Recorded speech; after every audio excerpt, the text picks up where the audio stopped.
ओम श्री गणगणपते नमः। श्री गणेश की वंदना कर दिन के स्वामी बृहस्पति देव तथा श्री हरि विष्णु की आराधना कर इष्ट देव का ध्यान कर गुरुजनों को नमन कर अभिनंदन करते हैं आपका वरुण विष्णु द्वारा प्रस्तुत आज के लघु पंचांग में। यह लघु पंचांग हम नित्य प्रस्तुत किया करते हैं और प्रतिदिन प्रस्तुत दैनिक पंचांग जो 5 भागों में हुआ करता है उसके पहले भाग का यह लघु रूप है जो आपके लिए सुझाव के रूप है। इसमें डेटा जो भी प्रयुक्त होते हैं दृक पंचांग से लिए जाते हैं, छवि तथा ध्वनि गूगल से ली जाती है और यह प्रस्तुति आप तक यूट्यूब के माध्यम से उनके सौजन्य से हम सफलपूर्वक पहुंचा पाने में समर्थ होते हैं। तो चलिए लघु पंचांग की तरफ चलते हैं और लघु पंचांग की तरफ जाने के क्रम में श्री गणेश की मन ही मन स्तुति करते चलते हैं ताकि इस प्रस्तुति को आप तक पहुंचने में न कोई विघ्न हो, न कोई बाधा हो और कार्य की सिद्धि हो। चलते हैं प्रस्तुति की तरफ। साथ ही साथ इस विद्या का समुचित प्रचार और प्रसार हो और सभी का कल्याण हो। सर्वे भवन्तु सुखिनः, सर्वे सन्तु निरामया।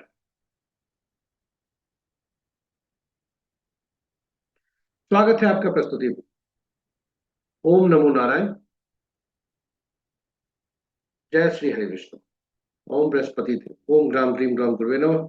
जय गुरुदेव। पंचांग आम बोलचाल की भाषा में शुभ और शुभ मुहूर्त जानने का माध्यम है। बिल्कुल सत्य है, किंतु पंचांग हमारे जीवन में महत्वपूर्ण भूमिका अदा करता है। पंचांग के 5 अंक तिथि, वार, नक्षत्र, योग, करण ये सभी हमारे सुख फलदायी होते हैं। तिथि लक्ष्मी प्रदान करने वाला, वार आयु में वृद्धि करने वाला,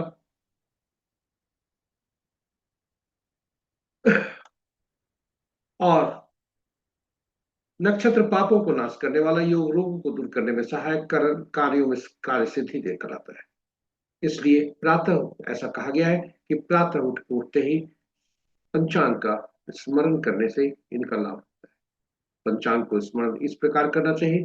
तिथि च श्री करम प्रोक्तम, वारम आयुष्वर्धनम, नक्षत्रम हरते पापम, योगम रोग निवारणम, करणम कार्य सिद्धिम च पंचांग फल मुक्तम।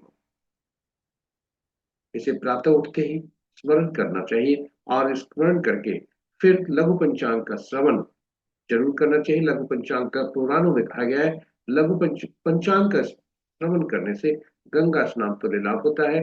गंगा का तात्पर्य जलीय तत्वों से है जो हमारे शरीर में धरती पर और जन्म कुंडली में जलीय राशियों में बैठे ग्रह और जलीय राशि के स्वामी ये सभी शुभ प्रभावित होते हैं।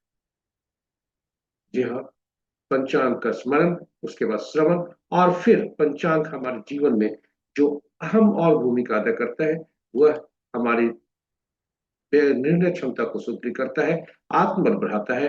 पंचांग प्रकृति और ब्रह्मांड की ऊर्जा के साथ संतुलन स्थापित करने में सहायक होता है, जिससे जीवन में शांति, समृद्धि और सकारात्मकता का संचार होता है। अतः पंचांग का अनुसरण करके हम अपने जीवन को अधिक सफल और समृद्ध बना सकते हैं। तो चलिए आइए हम सब पंचांग की महत्ता को समझते हुए, अपने जीवन में इसकी भूमिका को समझते हुए आइए पंचांग का प्रतिदिन स्मरण करें, श्रवण करें और अनुसरण करके अपने जीवन को सफल और समृद्ध बनाएं।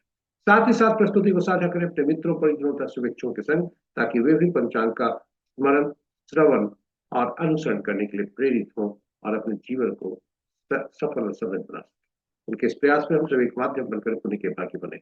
आज का पंचांग इस प्रकार। दिनांक 26 मार्च 2026 माह चैत पक्ष शुक्ल, शाका संवत 1947 विश्व विक्रम संवत 2083 सिद्धार्थी और कल युग का पांचाल 126 वर्ष। आज का सूर्योदय 5:47 और सूर्यास्त 6:03 पर।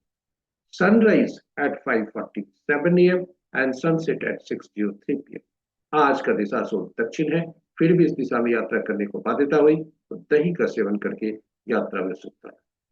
पंचांग के 5 अंक इस प्रकार। वार गुरुवार, तिथि दिन के 11:48 तक अष्टमी जो जया तिथि के अंतर्गत आता है, फिर नौमी जो रिक्ता तिथि के अंतर्गत आता है। नक्षत्र अपराह्न 4:19 तक आद्रा, तत्पश्चात पुनर्वसु और दिन का आरंभ आद्रा के तीसरे पद से होता है जो कि दिन के 10:36 तक उठ रहता है। फिर चौथा पद आद्रा का दिन के 4:19 तक और आरंभ होता है पुनर्वसु का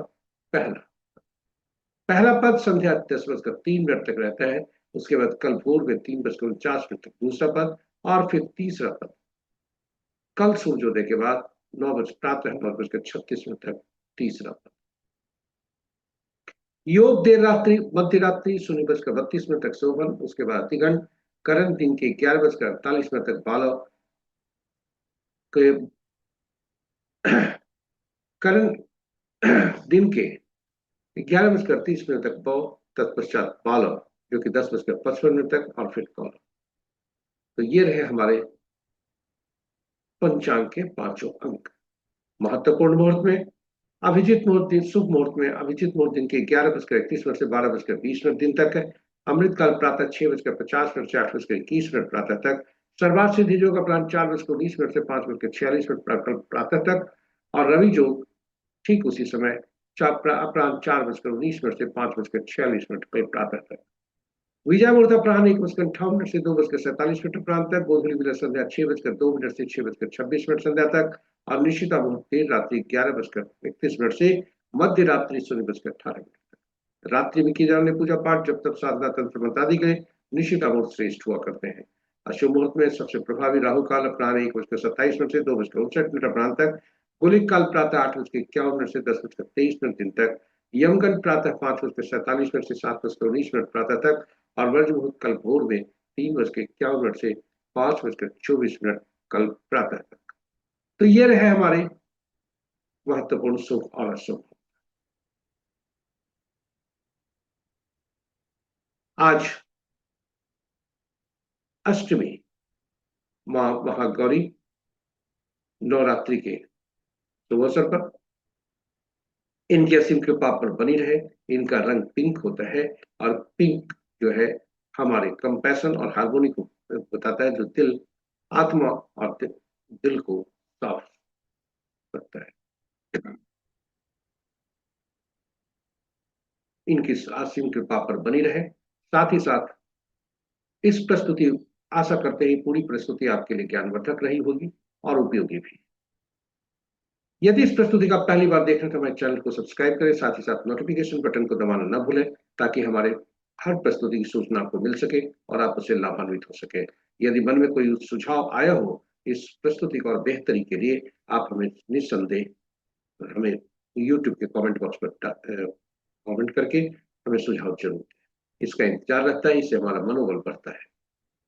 और अंत में गुरु बृहस्पति देव, दिवस के देवता गुरु बृहस्पति देव से तथा हरि विष्णु से प्रार्थना करते हैं कि उनकी असीम कृपा पर बनी रहे।